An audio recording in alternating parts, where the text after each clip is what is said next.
Queridos, é muito simples. Adorar a Deus é o que a gente faz em relação ao que Ele é. E louvar a Deus é o que a gente faz em relação ao que Ele faz. Portanto, nós o adoramos pelo que Ele é e louvamos pelo que Ele faz. E o salmista está nos chamando para louvar a Deus pelos seus poderosos feitos. Está aí já a receita.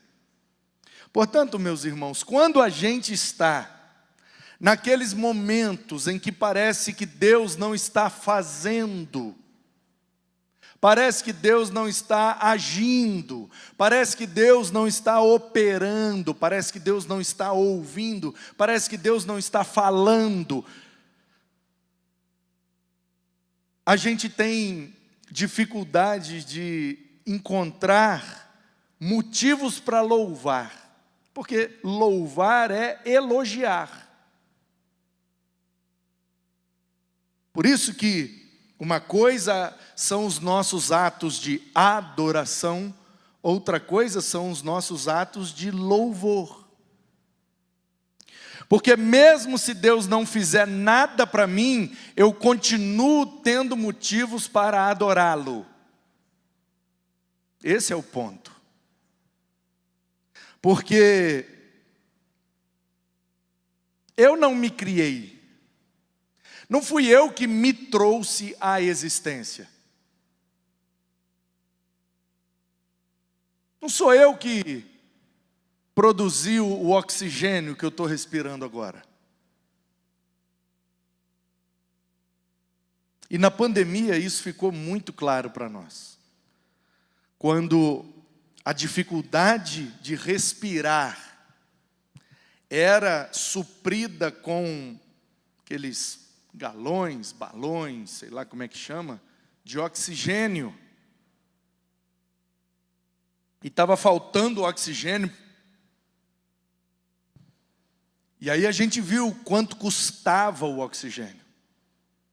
Mais de R$1.000 para respirar por menos de uma semana. Se para respirar oxigênio custa mais de R$1.000 para menos de uma semana, aí eu fico olhando, quantas semanas eu já vivi? Quantas semanas eu já respirei? Então, quanto eu devo a Deus por todo o oxigênio que já consumi na minha vida? Eu acho que os mais novos que estão me ouvindo aqui são o Davi e o Flavinho. Não, tem ali um bebê, mas não está me entendendo. As crianças subiram, os mais novos que ficaram aqui, acho que são os dois. Tem 11 vocês dois, né? 11 anos, são 52 semanas em cada ano.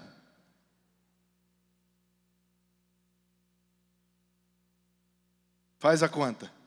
Quase 600 semanas. Vocês já respiraram na vida. Se custa mais de R$1.000 para menos de uma semana, vocês já estão devendo aí por volta de 700 a 800 mil reais para Deus. Quase R$1 milhão. Vocês têm como pagar?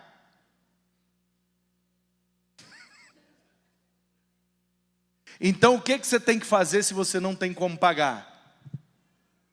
Louvá-lo. É isso que o salmista está dizendo. Tudo que respira, louve ao Senhor. Se você respirou e não pagou, você precisa agradecer quem te deu de graça. Ah, eu não tenho motivo nenhum para louvar a Deus, Ele não fez nada de bom para mim. Ele não me botou num bom emprego, Ele não me trouxe numa boa família. Por que eu nasci no Itaim Paulista e não nasci no Itaim Bibi? Você está devendo quase R$1 milhão só pelo oxigênio. Não estou nem contando a água.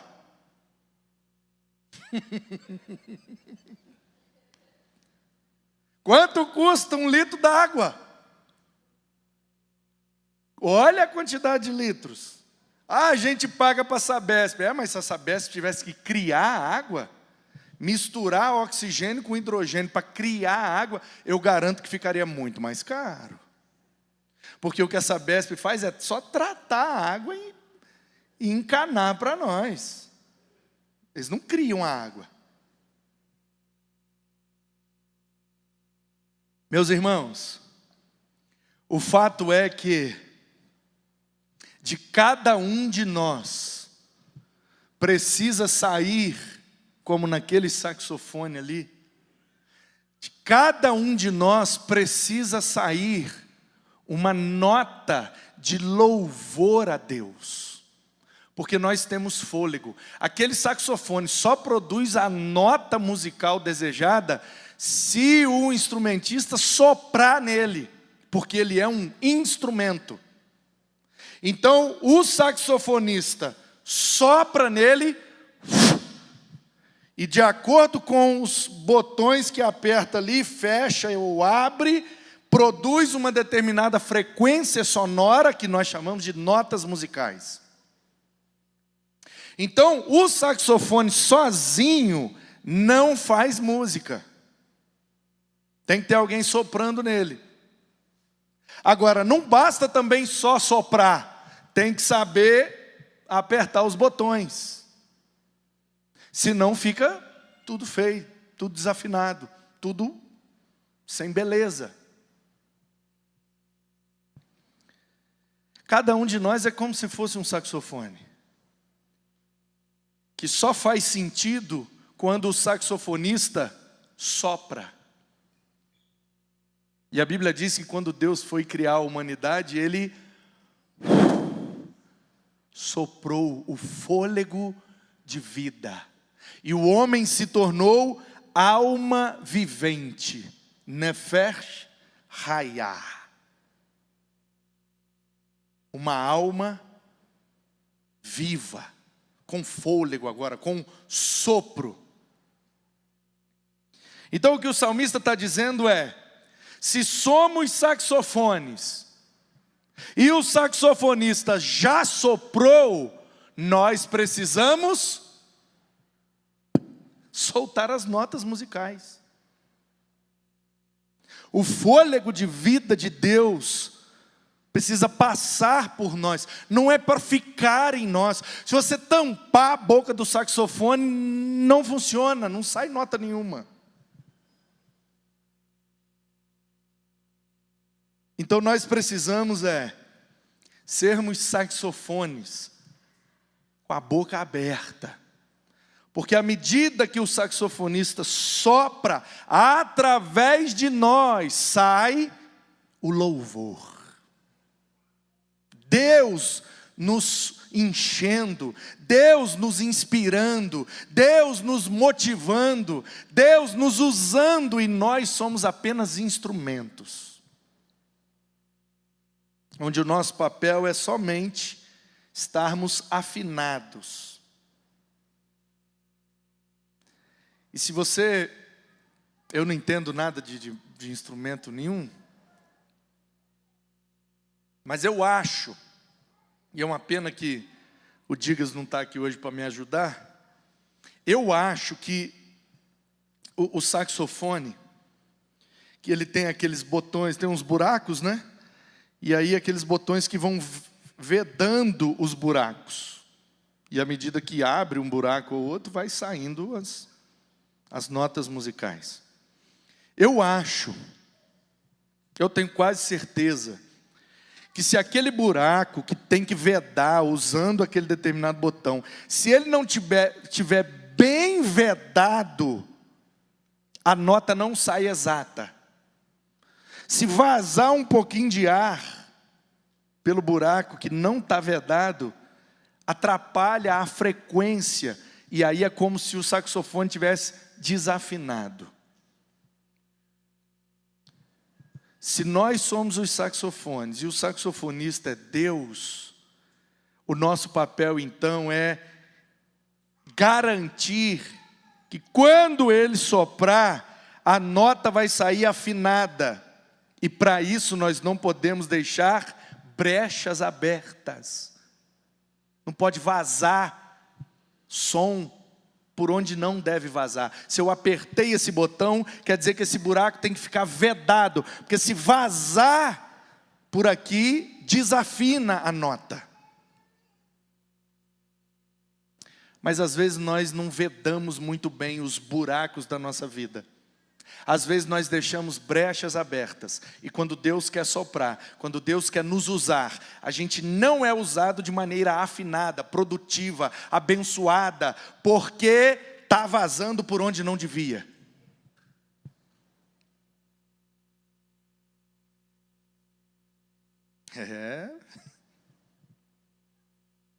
Saxofone. Nós somos o saxofone, e Deus é o saxofonista. E quando Ele vem para tocar, Ele quer vedar tudo, para sair a nota que Ele quer. Se não tiver bem vedado, dá uma nota que não era para ser. E aí desafina. E quem é prejudicado? Toda a sinfonia. Porque da mesma forma que sintonia é no mesmo tom, sincronia é no mesmo cronos, portanto, no mesmo tempo, sintonia no mesmo tom, sincronia no mesmo tempo, sinfonia no mesmo fonos, que seria a expressão falar, mas não é na mesma fala, todo mundo falando junto. A ideia é de harmonia entre todas as notas musicais que estão sendo executadas. Então, quando que acontece uma sinfonia? Quando você tem o saxofone dando ali a nota no timbre, de acordo com o tamanho do saxofone, o metal, a pressão do sopro do saxofonista. E ali está dando uma nota, e no trompete está dando a mesma nota com outro timbre ou outra nota, para criar ali uma harmonia. Aí você tem instrumentos de sopro, você tem instrumentos de corda, você tem instrumentos de percussão, para dar o tempo e a dinâmica da música, e tudo isso junto é a sinfonia. Todos tocando, cada um está, entre aspas, cada um está tocando uma coisa. Mas quando junta tudo é que dá aquela impressão de beleza, de preenchimento do espaço, dos sons, dos timbres. Tem sons graves, tem médios, tem agudos, e aquilo tudo junto forma essa sinfonia, que para nós é muito bonito. A orquestra sinfônica. Todos os instrumentos trabalhando juntos para que a música faça sentido e principalmente seja bela, porque o papel da arte é ser bela. Às vezes nem precisa fazer sentido, só de ser bonito já cumpriu o papel. Ou como diria o Huckmacher, né? A arte não precisa de justificativa. Se é bonito e apreciado, já cumpriu o seu papel. Portanto, irmãos, para encerrar o ano da unidade, Deus nos orientou a conversarmos sobre esse assunto. Porque não tem como viver em unidade sem que sejamos todos juntos uma sinfonia. Porque cada um tem o seu timbre. Cada um vai dar a sua nota musical. Tem gente que vai ser a turma do sopro, tem gente que vai ser a turma da percussão, tem gente que vai ser das cordas. Mas todo mundo junto precisa estar seguindo o mesmo maestro. Já reparou que tem vários instrumentos, mas maestro só tem um? Cada um de nós é um instrumento musical. E o nosso maestro é Jesus. Não importa se a gente é de sopro, se a gente é de corda, se o nosso timbre é grave, é agudo, é de metal, ou é de símbolos retumbantes. Não importa, o que importa é que estejamos trabalhando para a sinfonia ficar bonita. E só vai ficar bonita se a gente tiver unidade, todos seguindo o único maestro que é Jesus. É isso que a gente precisa. Saber que nós somos diferentes. Porque você dá um dó num saxofone alto, depois você dá um dó num sax tenor, depois você dá um dó no sax barítono, depois você dá um dó num trompete. Tem vários instrumentos de sopro, você dá o mesmo dó em cada um deles, cada um sai um som diferente. É a mesma nota, mas são timbres diferentes. Às vezes a gente vai trabalhar na mesma área da igreja, mas cada um tem a sua particularidade, a sua individualidade, aquilo que Deus colocou em você e só em você. E qual é a beleza então de sermos igreja? É exatamente a beleza de uma sinfonia. Como que tantos instrumentos diferentes um do outro, quando funcionam na orientação do maestro, fica bonito. E sabe o que é legal? Que eu estava estudando para a abertura dessa série. Numa orquestra sinfônica, o maestro tem um cara que chama Spala. É isso, Regis? É assim que pronuncia? Spala. Tá vendo que eu estudei? Todo maestro tem um Spala. Eu falei, o que é Spala? Aí eu, pesquisando, descobri. O maestro pode passar mal. O maestro pode se equivocar. O maestro pode, na hora de mudar lá a partitura, embolou. E o maestro tem um primeiro ajudante, como se fosse um auxiliar do maestro, que é o primeiro violinista da orquestra. Ele é o Spala. Muitos músicos nem são regidos pelo maestro, mas eles estão mais ligados aqui no Spala. O Spala foi, a galera vai todo mundo junto.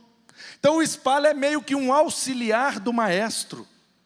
E dependendo da necessidade do maestro, o Spala age de uma ou de outra determinada maneira.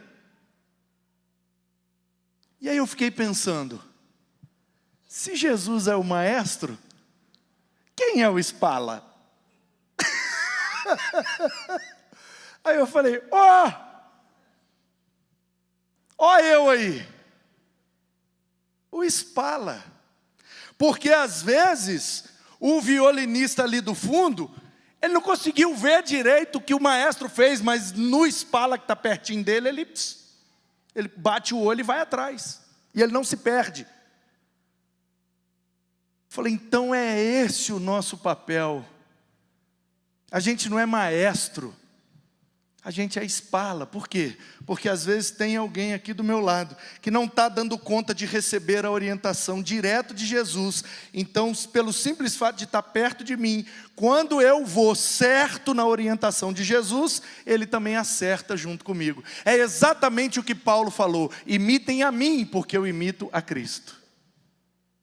Paulo estava dizendo, eu sou o Spala da Sinfônica de Éfeso. Quando vocês não conseguirem ir direto em Jesus, olhem para mim. A nota que eu der, vocês vão atrás. Por quê? Porque eu estou dando a nota que Jesus mandou. Então, irmãos, a gente precisa aceitar o convite do salmista. Mas eu acho que, como texto poético que é, eu acho que o salmista não está falando nada de música. Eu acho que o salmista está falando da nossa vida como santuário de Deus. da nossa vida como igreja de Deus, templo do Senhor. Louvem a Deus no seu santuário. Não são essas paredes. Nós já estamos no Novo Testamento. Jesus já morreu, já ressuscitou, o Espírito foi derramado. Ele habita em nós. Portanto, louvem a Deus no seu santuário.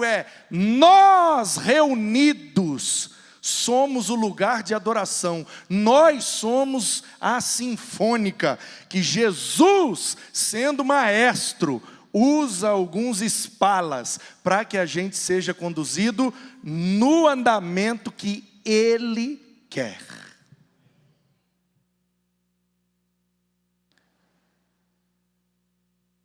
Então esse mês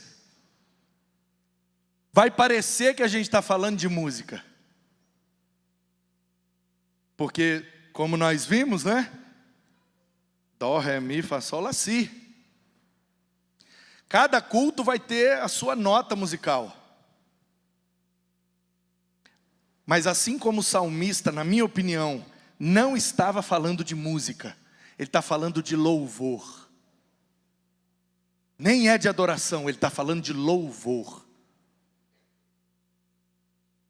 Ele está falando de prestar atenção no que Deus faz e elogiá-lo por tudo que Ele faz. Esse é o nosso louvor. É isso que Deus quer, através de nós, produzir elogios para Ele mesmo. Qual é o nosso papel? Sermos instrumentos afinados. Como o saxofone, para dar as notas corretas, a gente precisa que as nossas brechas, que os nossos buracos sejam bem tapados, tampados, porque se não vedar bem a brecha, não sai a nota correta. Portanto, o nosso papel é vedar as brechas, que é tratar seriamente com aquilo que desagrada a Deus. Porque quando a gente deixa uma brecha que desagrada, a nota sai desafinada. E quem sofre é a orquestra toda. Pode ser um violino desafinado, estragou tudo. Um saxofone deu a nota errada, estragou tudo. Ou como Paulo ilustrou, um homem pecou, estragou tudo. Mas um homem foi perfeito e nos deu a oportunidade de consertar tudo. Nós em Adão caímos, nós em Cristo fomos erguidos, ressurretos com Ele. Ele nos vivificou, Ele nos pôs de pé. Assim como por um homem todo mundo sofreu, também por um homem todo mundo pode se alegrar. Que as nossas vidas sejam como instrumentos de uma orquestra sinfônica. Cada um pode ter o seu timbre. Pode vir, Ricardo.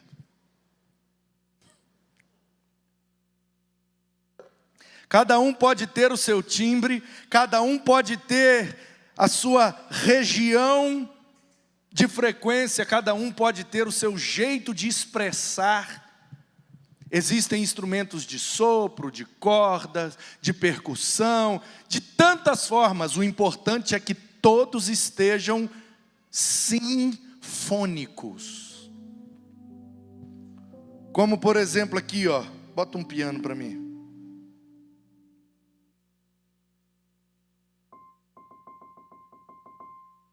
Dá volume aí para nós.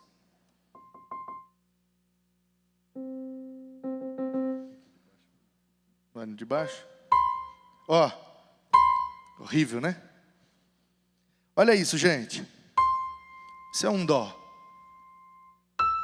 Isso é um mi. Isso é um sol. São 3 notas diferentes, mas se eu tocar as 3 juntas,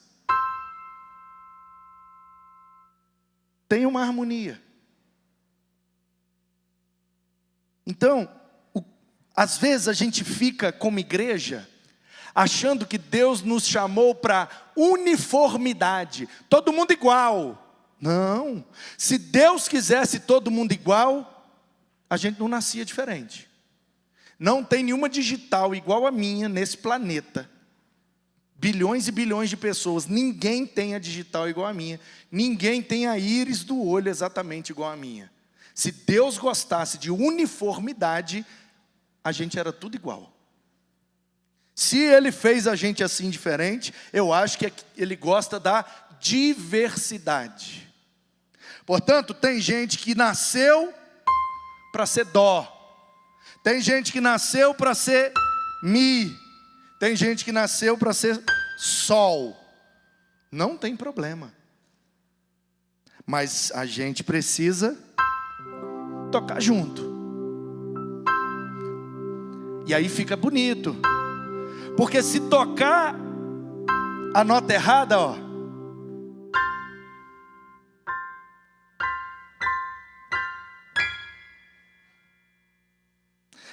Então, são 7 notas, mais outras 5. Sustenidos ou bemóis. Como pode? Como pode? Só de 12 notas, uma infinidade de músicas. Só tem 12 notas, gente. No fundo mesmo são 7 notas. Mas você tem aí os semitons. Como que só tem 12? E são infinitas as possibilidades de música a partir de somente 12 notas. Quantos eram os discípulos?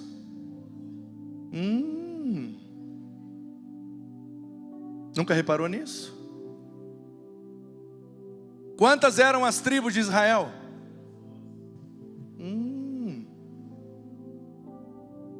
Quantos cestos de pedaço de pão sobrou naquela primeira multiplicação?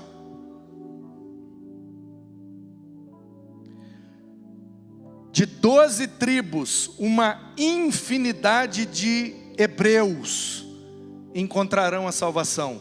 E Jesus revelou através do João na ilha de Pátimos, que são 12.000 de cada uma das 12 tribos. Ou seja, uma infinidade.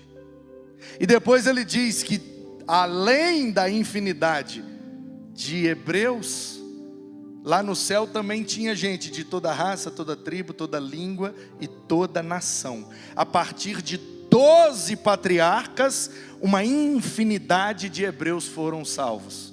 E a partir de 12 apóstolos, uma infinidade de gentios são salvos. Da mesma forma que a partir de 12 notas, existe uma infinidade de músicas. A partir de 12 apóstolos, existe uma infinidade de igrejas. E enquanto Jesus não voltar,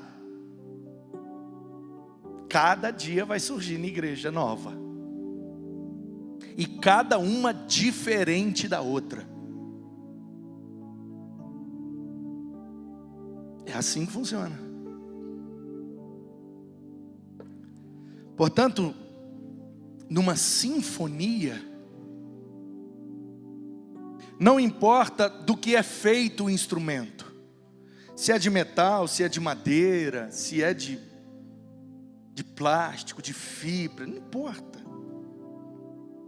Não importa o timbre que ele tem, se é mais grave, mais agudo, mais estridente, não. Não importa a maneira como ele é operado, se é por sopro, se é pelo dedo, se é por baquetas, não importa. O que importa é todos trabalhando juntos, unidos, para que a música seja bonita. Cada um de nós é um instrumento nessa sinfônica chamada Pibitaim. O nosso maestro é Jesus. E cada grupo de nós tem o seu espala, aquele que auxilia Jesus a liderar quando a gente fica meio perdido. Não importa o timbre, o material que é feito, se está mais para frente, se está mais para trás, se todo mundo vê, se ninguém vê, todos são igualmente importantes.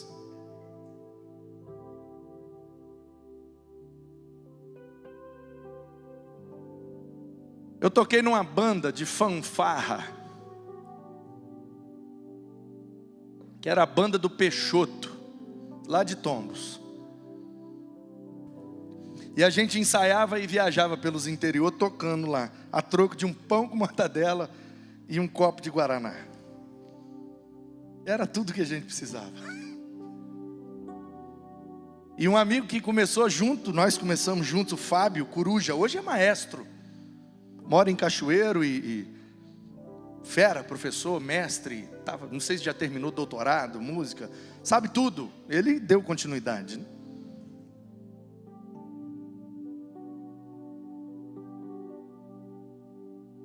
E eu lembro que tinha uma música que a gente tocava e ela ia crescendo assim, crescendo.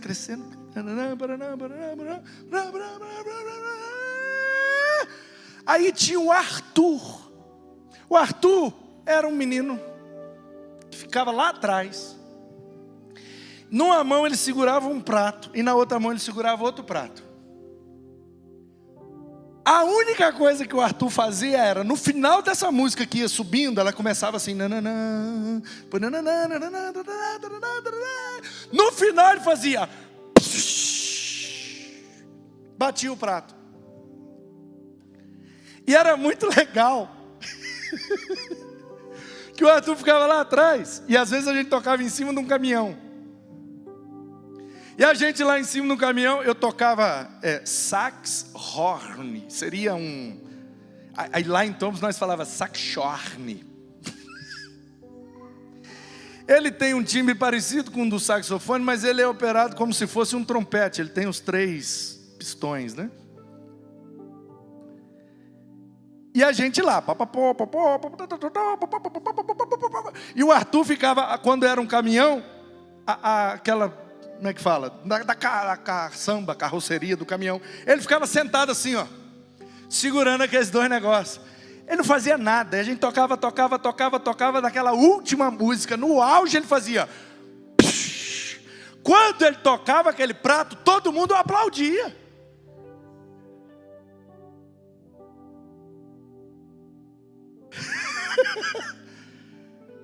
Aí eu ficava assim, a gente zoava ele, a gente falava, cara, o Arthur, ele é o mais bem pago da banda do Peixoto. Porque ele só bate o prato uma vez, todo mundo aplaude e ele ganha o mesmo pão com mortadela que nós tocamos as músicas todas.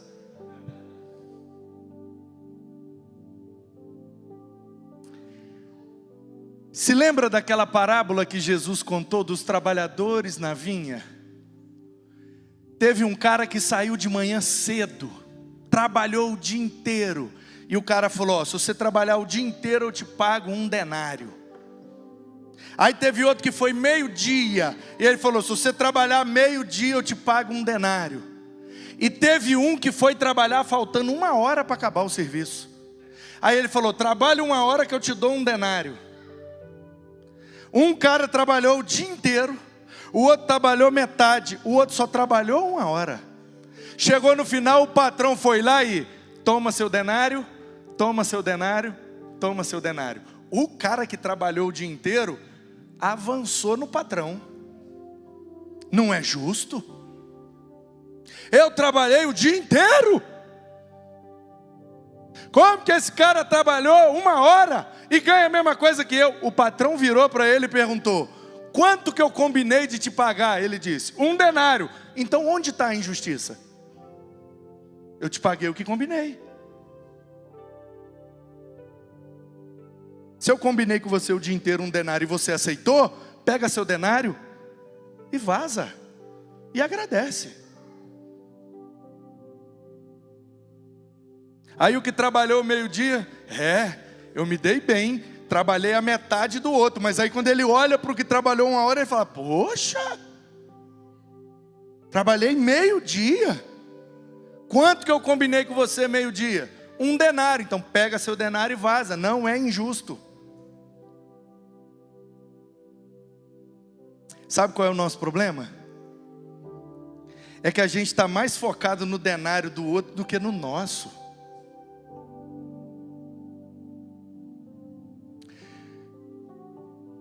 Às vezes eu achava que era injusto o Arthur ganhar um pão com mortadela inteiro. Eu falava: o Arthur tem que ganhar só um pedaço de pão, porque ele só bate o prato uma vez. O pessoal ainda aplaude. Só que na verdade, o que o Peixoto combinou comigo? Você vai tocar as músicas e vai ter um pão com mortadela. E eu aceitei. O que ele combinou com o Arthur? Você vai bater o prato e vai ganhar um pão com mortadela. O Peixoto não era injusto. Ele cumpriu o que ele combinou com todo mundo. Só que mais preocupado com o pão do Arthur do que com o meu pão. Mais preocupado do Arthur, que só batia o prato uma vez, do que eu, que tinha que tocar todas as notas de todas as músicas. Eu tinha a impressão de que era injusto. O Arthur ganha mais que eu. E aí depois eu descobri que ter sido forçado a tocar todas aquelas notas, a aprender todo aquele ritmo, me esforçar, disciplinar, ensaiar muito mais do que o Arthur, eu percebi que todo aquele processo foi melhor para mim do que para o Arthur.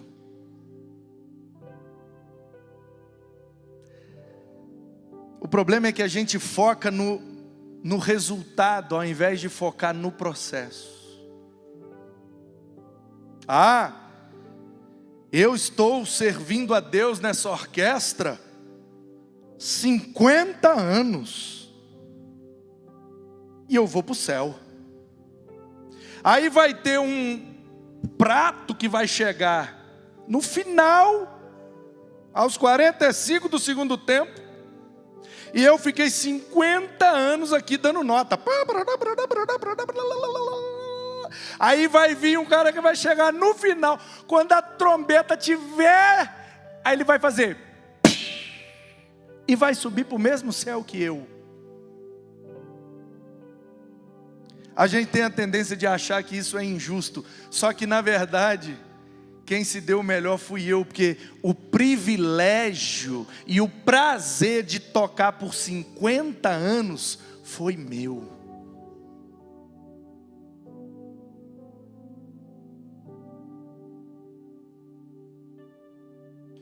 O cara que bateu o prato e subiu, foi o último antes da porta da graça fechar. Ele tem o mesmo salário, né? O mesmo pão com mortadela que eu. Mas ele não teve o prazer de tocar todas as músicas que eu toquei. Ele não teve o prazer de servir o quanto eu servi, de ver Deus tocando através de mim, de ver Deus me afinando, me ajustando. O processo é bonito, porque uma orquestra sinfônica não dá uma nota musical só. É uma música que são formadas de várias notas.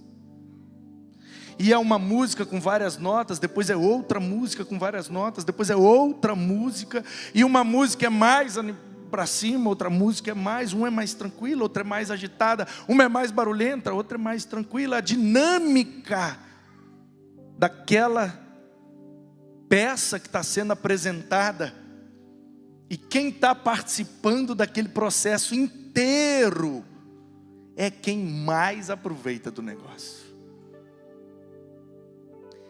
Então o que nós precisamos é viver como uma sinfonia. Às vezes vai acelerar, às vezes vai atrasar. Às vezes vai fazer muito barulho, todos os instrumentos juntos. Às vezes vai ser só os violinos. Vai ser o momento do silêncio. E às vezes é a hora do prato. Eu não preciso me preocupar com a quantidade de vezes que eu vou participar dessa sinfonia. Eu preciso me preocupar se na hora que eu for participar, se eu vou cooperar para que fique bonito. Porque mesmo que eu participe uma vez, eu preciso participar no tempo certo. Eu preciso participar do jeito que fique bonito. Ainda que seja só bater o prato no final. Quando eu bater o prato, todo mundo aplaude. Cada um de nós é um instrumento. E a gente precisa tocar juntos, seguindo o maestro, auxiliado pelos espalas, para que a nossa vida como igreja seja como uma sinfonia, bonita, apreciada e que gera vida naqueles que ouvem. Que essa seja a nossa oração nessa noite. Sermos instrumentos diferentes, todos cooperando para que a sinfonia fique bonita.